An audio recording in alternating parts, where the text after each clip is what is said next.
Each summer, deep in the forests of the eastern United States, we hear its sound. The haunting call of the wood thrush. As autumn leaves turn, the wood thrush leaves us for its other home, here in the Central American lowlands. The wood thrush is not alone. More than 340 species of birds travel each year from North to Central and South America and back, tracking migratory flyways followed for millennia. These neotropical migrants represent more than half of all breeding birds in the U.S. Their epic migrations take them thousands of miles across forests, grasslands, wetlands, cities and suburbs. It's this exposure to so many habitats that make them such effective sentinels of our environment's health. But today, there are 50% fewer wood thrushes than 40 years ago. Or consider the red knot, whose numbers have declined by 80% in just 25 years. In fact, more than 1/3 of all neotropical bird species are in decline. The loss of birds, once common in our backyards, should serve as a wake-up call to us all. Protecting them requires a truly hemispheric effort. It means protecting the wood thrush's forest habitat in Vermont, as well as in Central America, and all their resting places in between. The good news is that one far-sighted legislative act has begun to make this a reality: the Neotropical Migratory Bird Conservation Act.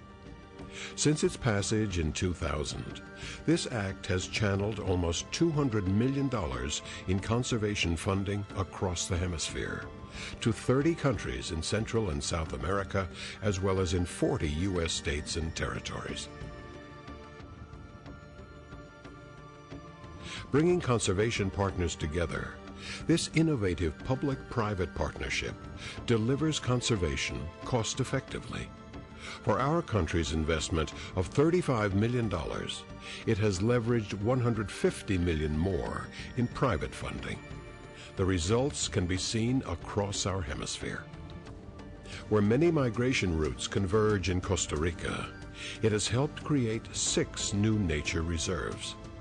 Following the trail of the bobolink, it's helping to protect thousands of acres of grassland habitat as important bird areas in Argentina, Brazil, and Paraguay, as well as in North America's prairie ecosystems.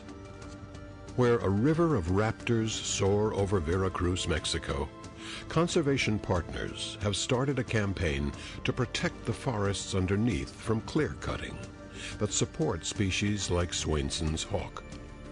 Elsewhere, this act has funded campaigns that are helping farmers in Paraguay to adopt organic growing practices, showing Panamanians the benefits to stopping forest clearing, helping Jamaicans to restore bird habitat, and working with community groups in Mexico to promote sustainable ecotourism. These are just a handful of the more than 300 conservation projects brought to life by this act. To date, it has protected more than 3 million acres of vital bird habitat.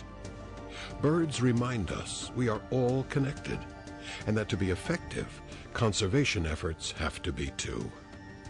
The Neotropical Migratory Bird Conservation Act is energizing on-the-ground conservation across the Americas.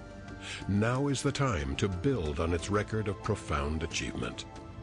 Ensuring we continue this work will leave our children a proud conservation legacy, and one the wood thrush will appreciate too.